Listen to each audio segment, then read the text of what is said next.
Bab 213 Tatapan Menakutkan. Velove, yah, Frances, kamu tidak bermaksud pakai oral kan? Ratu Frances, kenapa? Tidak. Lagi pula, efeknya sama. Mendengarkan percakapan antara dua kakak seniornya, sudut mulut Devan tidak bisa menahan kedutan. Kenapa sangat agresif? Entah apa maksud efeknya yang sama, Devan tidak mengerti sama sekali. Saat kedua seniornya itu bertengkar, Devan tiba-tiba sedikit mengernyit. Karena, dia merasakan beberapa aura besar, diam-diam mendekati mereka berdua. Pihak lain sangat berhati-hati dan jarang berbicara. Namun, masih bisa terasa. Aura ini penuh dengan niat membunuh dan mengerikan. Sepertinya orang yang datang ini bukanlah orang baik. Tatapan Devan berubah. Tidak peduli siapa orang itu, tidak ada yang bisa mengganggu dia dan kakak perempuannya malam ini. Dia menggerakkan pergelangan tangannya, beberapa jarum perak muncul di tangannya. Saat berikutnya, jarum perak ditembakkan, langsung melesat ke dalam kegelapan. Pop-pop. Setelah ada suara jatuh, aura besar itu menghilang. Tapi Frances, yang bertengkar dengan Velove, tidak menyadarinya sama sekali. Ratu Frances, oke, aku tidak akan bicara denganmu lagi, aku akan membahas proyek penting dengan juniorku. Velove, oke, Frances, jangan kejam, ingatlah untuk menyimpan beberapa untukku, jangan terlalu menekannya. Kedua wanita itu akhirnya mengakhiri panggilan. Kakak senior, aku akan mengajakmu bermain sesuatu yang menyenangkan. Devan menarik tangan kakak senior Frances. Meskipun demikian, dia juga sangat ingin melakukan sesuatu yang disukai semua orang dengan kakak senior yang menakjubkan ini. Tapi dia baru mendengarnya dari percakapan antara Frances dan Velove. Sekarang jika sesuatu terjadi dengan kakak senior Frances, itu akan membawa banyak masalah baginya. Dia tak kenal takut, tapi dia tidak ingin memberi masalah. Untuk senior Frances. Apalagi, senior Frances jarang punya kesempatan untuk keluar. Waktu tidak bisa disia-siakan untuk hal semacam ini. Devan mengajak Frances ke bar. Meskipun Frances tahu tentang keberadaan bar tersebut, dia tidak pernah masuk ke bar tersebut. Seketika terlihat sangat bersemangat. Pada saat yang sama, di area VIP, Tommy merangkul dua wanita muda di masing-masing tangannya, melihat lantai dansa dengan matanya. Bar ini adalah salah satu bar terbesar di Islude. Tempat ini mengumpulkan lebih dari separuh wanita cantik terbaik di Islude. Tommy melihat para wanita cantik di lantai dansa seolah-olah dia sedang memilih selir. Tommy saat ini, di Islude, bisa dibilang bisa melakukan apa saja. Selama ada wanita cantik yang dia suka, dia pasti bisa mendapatkannya. Gadis itu lumayan. Tiba-tiba, Tommy menunjuk seorang gadis muda dan berkata, "Tuan Forger, kamu punya mata yang bagus, dia belum lama datang ke sini, masih fresh." Pemilik bar di sebelahnya berkata kepada Tommy sambil mengangguk dan membungkuk. Oh, Tommy tertarik. Melihat ekspresi Tommy, pemilik bar langsung berkata kepada bawahannya, "Ayo, bawa gadis itu ke Pak Forger." Hanya dalam beberapa menit, gadis cantik bertubuh ramping dan wajah muda itu dibawa ke depan Tommy. "Bos, seperti yang kubilang, aku cuma meramaikan tempat ini, aku tidak menerima tamu," kata gadis cantik itu cemberut. Bos hendak bicara, tetapi Tommy melambaikan tangannya untuk memberi isyarat agar dia tidak bicara. Saat berikutnya, Tommy langsung mengeluarkan seikat uang tebal dan meletakkannya di atas meja. "Maaf, bos, aku bukan tipe wanita seperti itu." Meskipun gadis cantik itu melihat tumpukan uang kertas yang tebal, tenggorokannya sedikit berkedut, tapi dia masih menggelengkan kepalanya dan berkata, Melihat gadis itu menolak, Tommy langsung mengangkat taplak meja yang menutupi meja. Kamu lihat ini, masih belum terlambat untuk membuat keputusan. Saat gadis itu melihat apa yang ada di bawah taplak meja, matanya terbelalak. Terlihat di bawah kain itu, ada tumpukan koin Al-Sutra. Seluruh meja terisi penuh uang yang tak tertandingi. Ini adalah Tommy Forger. Dia memiliki kekayaan yang tak tertandingi. Ini baru puncak es dari kekayaannya. Yang paling disukainya adalah ekspresi keterkejutan, keserakahan, juga kepatuhan yang ditunjukkan wanita saat melihat uang. Wanita manapun di klub malam hanya perlu diperlihatkan banyak uang. Dia tidak bisa menahan matanya berbinar, tidak peduli seberapa berbudi luhur seorang wanita, dia pasti akan patuh. Pria pergi ke pertunjukan malam untuk mencari kesenangan. Sedangkan untuk para wanita, tentunya mereka hadir untuk mencari peluang. Kalau mereka ingin mencari kesenangan, selama mereka sedikit cantik, mereka akan dikelilingi penjilat yang bergegas mendatanginya. Ada pepatah yang bagus. Setiap wanita punya label harganya sendiri. Kalau dia tidak setuju, itu hanya berarti uangmu kurang.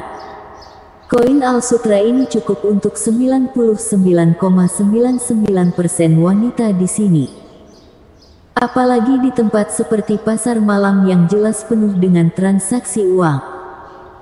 Melihat uang yang menumpuk di atas meja, gadis itu akhirnya menelan seteguk air liur. Tapi dia tidak menanggapi. Karena uang itu milik Tommy, bukan berarti dia akan memberikannya padanya. Melihat reaksi gadis itu, sudut mulut Tommy meringkuk. Tidak peduli seberapa murni seorang wanita, pasti hasilnya akan sama. Kemarilah, berlutut di depanku, uang itu akan milikmu. Tommy berkata kepada gadis itu sambil tersenyum. Mata gadis itu berkedip beberapa kali, tubuhnya berjalan menuju Tommy, lalu berlutut.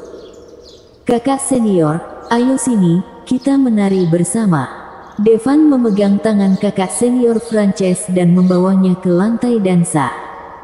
Pada awalnya, Frances masih belum bisa terbiasa tapi perlahan, dia akhirnya terbiasa. Bagaimanapun, dia memiliki dasar dalam seni bela diri. Bahkan jika kekuatannya tidak sebaik Devan, dia masih memiliki pemahaman yang kuat tentang gerakan. Dia sudah belajar menari. Hanya melihat orang-orang di lantai dansa menari, dia sudah mempelajarinya sendiri. Bahkan menari dengan baik, ditambah dengan tubuhnya yang menggoda, langsung menarik perhatian banyak orang. Beberapa orang bahkan mengeluarkan ponsel mereka untuk merekam video. Untungnya, sang ratu telah mengubah penampilannya, jadi tidak masalah jika videonya tersebar. Pada akhirnya, semua orang benar-benar berhenti dan menonton tarian Frances sendirian. Tommy sedang duduk di sana di tempat VIP, menikmati layanan dari gadis cantik yang baru saja menghabiskan uang miliknya. Tiba-tiba, matanya tertuju pada sosok cantik dan mempesona di lantai dansa, matanya langsung berbinar. Dia menamparkan gadis cantik di depannya. Gadis itu menutupi wajahnya dan menatap Tommy dengan tatapan kosong. Entah kenapa pria ini tiba-tiba menamparnya.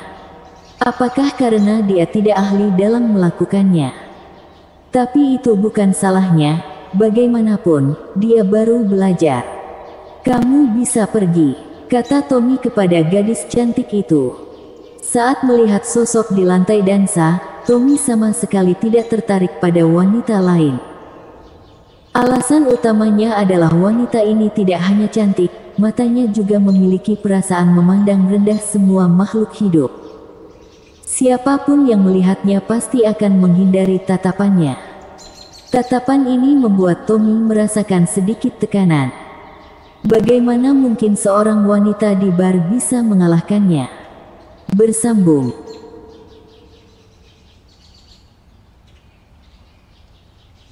Bab 214 Tommy ditampar. Menarik. Tommy langsung tertarik. Dia telah menikmati kemuliaan tertinggi sepanjang hidupnya. Bahkan para ahli bela diri sekalipun, dia tidak harus memperhatikannya. Hanya ada satu orang yang selalu membuatnya tertekan. Ini membuatnya sangat tidak senang. Tak disangka, di sini ia bertemu dengan seorang wanita yang matanya sama persis dengan wanita itu. Tommy benar-benar memikirkan apakah wanita di atas panggung itu adalah Ratu Frances itu sendiri. Tapi segera, dia membuang pemikiran ini. Karena Ratu Frances tidak mungkin datang ke klub malam. Bahkan jika dia datang, dia tidak akan bisa menari di atas panggung. Biasanya, Frances benar-benar tidak mau. Bahkan jika itu penyamaran, dia tidak akan melakukannya. Tapi bertemu Devan, itu jelas bukan situasi yang biasa. Saat ini, dia bukan lagi ratu berpangkat tinggi. Hanya seorang gadis biasa di sebuah klub malam untuk pertama kalinya. Tommy sudah berfantasi berkali-kali, memegang sosok itu di lengannya dan membuatnya mematuhinya. Betapa indahnya situasi itu. Sayangnya, saat ini keinginan tersebut belum bisa diwujudkan. Kemungkinan, itu tidak akan pernah terjadi. Namun, sejak aku bertemu dengan seorang wanita dengan mata dan temperamen yang sama dengan wanita itu, bagaimana dia bisa melepaskannya? Uangku. Gadis cantik itu tidak pergi, karena Tommy bilang bahwa selama dia berlutut dan bekerja untuknya, uang itu miliknya. Tommy mengedipkan mata langsung pada bawahannya. Orang-orang itu segera mengerti. Hehe, dasar wanita murahan, kamu berani menerima uang dari Tuan Forger. Cepat keluar dari sini, kalau tidak, jangan salahkan aku karena akan pakai kekerasan. Kata bawahan itu dengan suara dingin. Gadis itu tidak tahu siapa Tommy. Dia hanya tahu bahwa dirinya sudah patuh, jadi harus menerima uangnya. Melihat gadis itu masih menolak untuk pergi, tatapan bawahan itu tiba-tiba berubah. Dia menendang perut gadis itu. Bawahan Tommy adalah seorang ahli bela diri. Hanya dengan tendangan biasa, gadis itu muntah. Sialan, jangan mengotori lantai. Tommy mengerutkan kening. Tuan Forger, maafkan aku, bawahan akan membawanya pergi. Bawahan itu menjambak rambut gadis itu dan menyeretnya pergi seperti anjing. Awalnya, dia ingin membuangnya langsung ke sungai, tapi dia melihat bahwa gadis itu sangat cantik. Kemudian menyeret gadis itu ke toilet. Semua orang tidak suka melihat apa yang terjadi pada gadis itu, tapi mereka melewatkannya begitu saja. Tommy terus menatap wanita yang masih menari, menelan ludahnya, lalu berkata pada pemilik bar, "Aku mau gadis itu." Tuan Forger, tolong tunggu sebentar. Tidak ada perubahan ekspresi di wajah bos. Seolah-olah apa yang baru saja terjadi tidak pernah terjadi. Namun, tidak lama kemudian, bos kembali dengan ekspresi jelek di wajahnya. Dia berkata kepada Tommy, "Tuan Forger, dia menolak datang." "Oh, apa ada orang yang tidak bisa aku undang?" Tommy kesal. "Biar ku coba lagi." Bos pergi lagi. Kali ini, dia langsung menyebut nama Tommy. Mendengar kata Tommy, ekspresi Ratu Frances sedikit berubah. Tapi segera, kembali normal, dia menatap Tommy di tempat VIP. Untuk sementara, dia merasa bingung. Tidak menyangka akan bertemu Tommy di sini. Kalau ada orang di Islude ini yang bisa membuat Ratu ketakutan, itu pasti Tommy. Apalagi kali ini dia menyelinap keluar. Kalau langsung ditangkap oleh Tommy, mungkin akan jadi masalah besar lainnya. Dia ingin langsung pergi, tapi dia tahu bahwa dengan kekuatan Tommy, dia tidak bisa pergi dengan mudah. Untungnya, saat ini, Devan ada bersama sang ratu. "Kakak senior, kamu mengenalnya?" Frances mendekat ke telinga Devan dan berkata, namanya Tommy Forger, dia menteri negara. Apakah seorang menteri benar-benar hebat? Devan mengangkat alisnya dan bertanya. Tentu saja, bisa dibilang bahwa di seluruh Islude, tidak ada yang bisa mengendalikannya kecuali aku, kadang-kadang, bahkan aku tidak bisa mengendalikannya. Frances berbicara di telinga Devan. Dia tahu kalau dirinya bertemu Tommy, identitasnya mungkin terungkap. Namun, malam ini, dia sudah sangat senang. Kamu harusnya sudah pernah dengar tentang reputasi Tuan Forger. Kusarankan agar kamu patuh saja, kalau tidak, kamu tidak bisa menanggung konsekuensinya. Karena musik di bar sangat keras, bos tidak bisa dengar percakapan antara keduanya, dia cuma dengan lantang bicara pada Ratu Frances. Namun, Devan melirik Tommy di kejauhan, lalu bergumam, Tommy, aku tidak peduli. Setelah mendengar perkataan Devan, sang bos mengira dia salah dengar. Apa yang dia katakan? Itu Tommy, seluruh Islude, siapa yang berani tidak peduli padanya. Mungkin Ratu berani. Tapi bahkan Ratu harus mewaspadai keluarga Forger dan bersikap sopan padanya. Kamu, apa katamu? Bos menelan ludah. Aku bilang aku tidak peduli. Ulang Devan. Bos ingin segera marah, tetapi takut karena tatapan Devan. Pokoknya Tommy ada di sini, dia tidak perlu bersikap keras pada Devan. Lagi pula, kalau berani melawan Tommy, jelas akan terima akibatnya. Bos kembali ke Tommy. Mana orangnya? Tommy bisa melihatnya, tapi dia sama sekali tidak dapat mendengar percakapan semuanya. Melihat bos tidak membawanya, dia sedikit tidak senang. Dia menolak untuk datang, sepertinya dia punya pacar.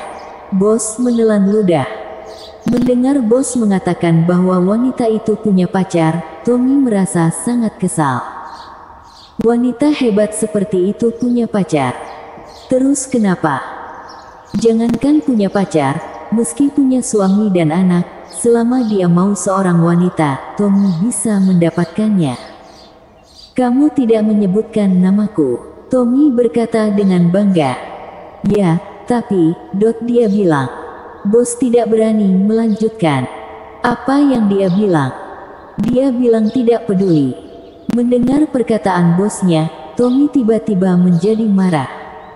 Di Islude ini, ada orang yang tidak peduli padanya.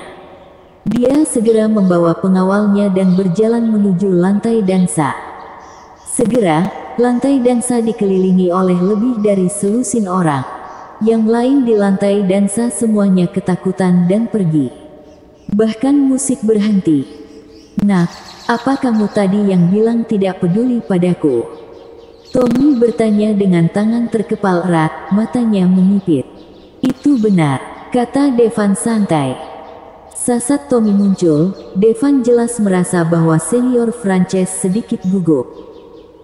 Bukan karena dia takut pada Tommy, tapi pada saat ini, kalau Tommy menangkapnya, dia punya kesempatan lain untuk membuat keributan besar.